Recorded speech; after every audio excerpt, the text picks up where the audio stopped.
بسم اللہ الرحمن الرحیم۔ السلام علیکم ورحمۃ اللہ وبرکاتہ۔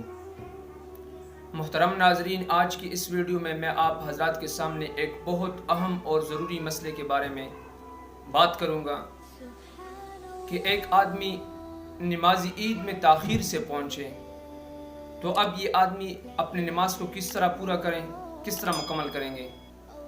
تو اس مسئلے کی چند صورتیں ہیں۔ پہلی صورت یہ ہے کہ اگر یہ آدمی اس حالت میں نماز میں پہنچے کہ ابھی امام تکبیرات پڑھ چکے ہیں اور قرات کی حالت میں ہیں، تو یہ آدمی امام کے ساتھ قرات میں شریک ہو جائیں، اور جب نیت باندھنے کے بعد پہلے تکبیر تحریم پہلے تکبیرات پڑھ لیں اور ساتھ ہی امام کے ساتھ نماز میں شریک ہو جائیں۔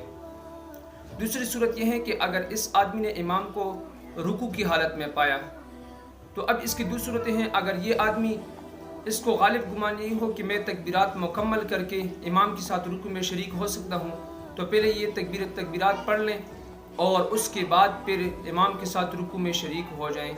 اور اگر اس کو خوف ہو کہ اگر میں تکبیرات میں پڑھتا ہوں تو مجھ سے رکوع چلا جائے گا، تو پھر یہ آدمی رکوع میں چلے جائیں اور رکوع میں بجائے ان تسبیحات کے جو سبحان ربی العظیم پڑھا جاتا ہے، اس کی بجائے یہی تکبیرات پڑھ لیں۔ اس کے بعد اگر پھر موقع مل جائیں تو پھر یہی تسبیحات دوبارہ پڑھ لیں۔ اگر موقع نہ ہو تو یہ معاف ہے۔ اور اگر ابھی تک اس کو اپنے تکبیرات سے فراغت نہیں ہوتی کہ امام نے رکوع سے سر اٹھایا، تو یہ آدمی بھی امام کے ساتھ رکوع سے سر اٹھائیں اور جتنے تکبیرات رہ چکے ہیں وہ اس کے لیے معاف ہے۔ اسی کے ساتھ ساتھ اگر یہ تیسری صورت یہ ہے کہ اگر اس حالت میں یہ امام کے ساتھ نماز میں شریک ہوا کہ امام نے ایک رکعت کر چکا تھا اور اس سے ایک رکعت نکل گیا، تو پھر یہ جب امام سلام پھیرنے کے بعد یہ آدمی اٹھے نماز کے لیے، اور ابھی یہ پہلے تکبیرات نہیں پڑھیں گے بلکہ پہلے قرات کریں گے، یعنی سورۃ فاتحہ اور سورت پڑھ لیں گے، اور اس کے بعد پھر یہ تکبیرات پڑھ کر کے رکوع میں چلے جائیں۔